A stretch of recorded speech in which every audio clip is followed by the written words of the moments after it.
Getting the right vocals is not always about the type of EQ you use, the type of reverb, or the type of compression you use. There are a lot of great videos out there on YouTube. I have a few of them myself where we're talking about how to EQ vocals properly, like the best tricks to get the right reverbs. However, there's a huge part that's not really talked about in terms of vocal production that you need to do before you even reach that part. And that's what this video is about. There's 6 things in this checklist. Let's go through each one of those. The first one is space.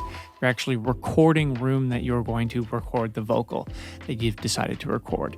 Now, it's important that this space doesn't have too much natural reverb in it unless you are trying to get the vibe of that in the recording.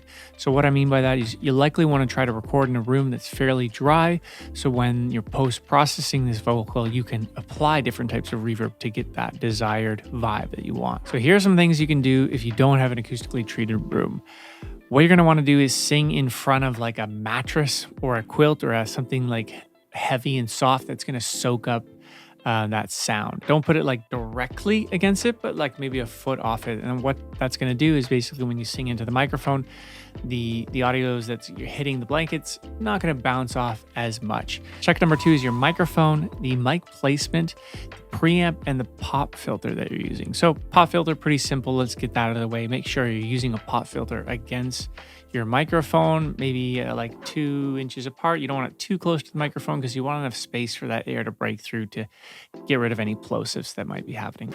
If you're just starting out, use whatever you have. But if you're looking for a more expensive microphone or something in that mid-tier market, you can look at something like the Rode NT1A microphone is good. The Shure SM7B microphone is really good. If you're looking for something more expensive, you can get something like the Neumann TLM 103 microphone is really good for vocals. More importantly for this checklist and things you can control if you don't have the budget for a microphone yet is the placement of the microphone and the preamp of the microphone, otherwise known as your audio interface. So placement of the microphone, closer you're going to get to your microphone, the more intimate it will be. The further away from the microphone, you're going to capture more room. A good rule of thumb though is just to think 5-6 inches away from the microphone as a good starting point. Make sure it's lined up with your mouth. Sometimes standing can give you a bit more energy to put into the performance, which we'll talk about in a second, but sometimes you can lie down and have the microphone placed in front of you. You can sit down, whatever is going to get the best performance. So besides mic placement is preamp, what you're using for your audio interface. It does matter.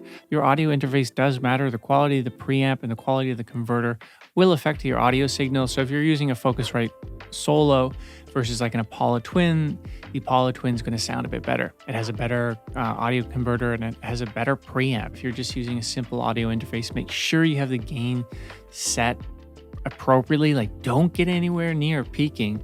Like max go up to like -6, -8. You leave a lot of headroom because with plugins nowadays, we can always bump the gain up after in post-production. You don't want to get anywhere near peaking while you're recording. That's a good segue into the next one, which is checklist number 3 is performance. This is the biggest one for me and the one I spend the most time on, no matter what song I'm doing, is when you're actually coming down to the vocal recording. You got the headphones on, the mic set up, the pop filter's there, the room is vibing.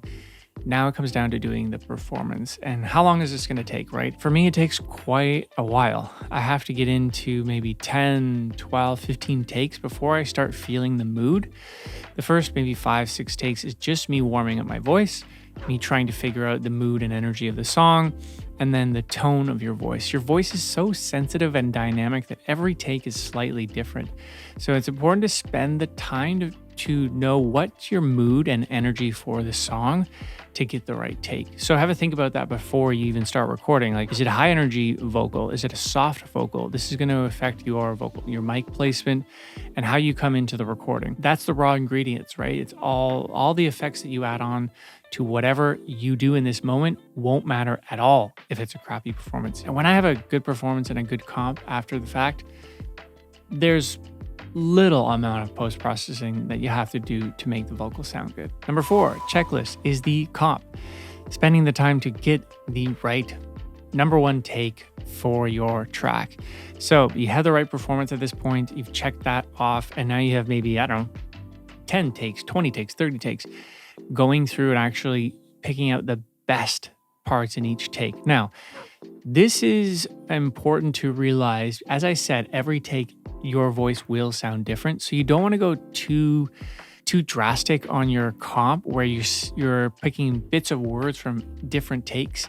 For example, take 1 versus take 30, they're going to be really different. So you don't want to take 1, take 30, take 20, a little bits here and there, mismatch too much, because then your comp is just going to sound wrong. It's not going to sound like it was done in one take. And that's what you want your comp to sound like, that it's just done, hey, wow, that was a really good take. It's one take. That's what you want the listener to have the perspective of. Focus more on the mood and energy in each take versus the pitch. Sometimes, like, you can correct pitch after if it's not too off the note, but I'd rather have a really good take with the right energy, and maybe it's a little bit flat. I can fix that in post versus like a perfect on pitch take, but like it's just there's no character to it. Check. Number 4, next checklist is timing. After you have the comp, listen to it in your track and with the groove of your track. So like drums and bass, if you don't have drums or bass, like you want to get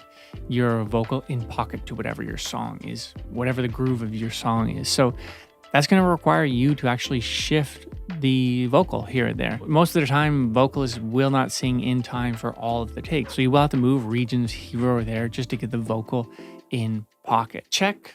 Number 6, plugins. This is where most people start when they talk about vocal production and how to get the right vocal. So you see how much stuff was done previously that at this point, it's not really hard to get a really good vocal if you've done everything before that and it's really good. At this time, you might do some minimal subtractive EQ, getting rid of any unwanted frequencies. You might do a boost of frequencies that might add some more character to the vocal. You might brighten up the vocal, for example. That's a very common thing to do.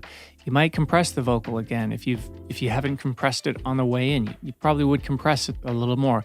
You would add some reverb, maybe some more EQ, maybe a bit of de-essing, maybe some distortion, bussing out more reverbs, more delays. All of these type of color and characteristic things you can go on and on and on about. And that's just gonna, at this stage, you're trying to find that dimension of space with your vocal and the track. You guys have been quiet in the comments lately. Let me know what you think down below. As always, here's another video you can watch here, and please subscribe to this channel if you haven't yet. I'll see you in the next video.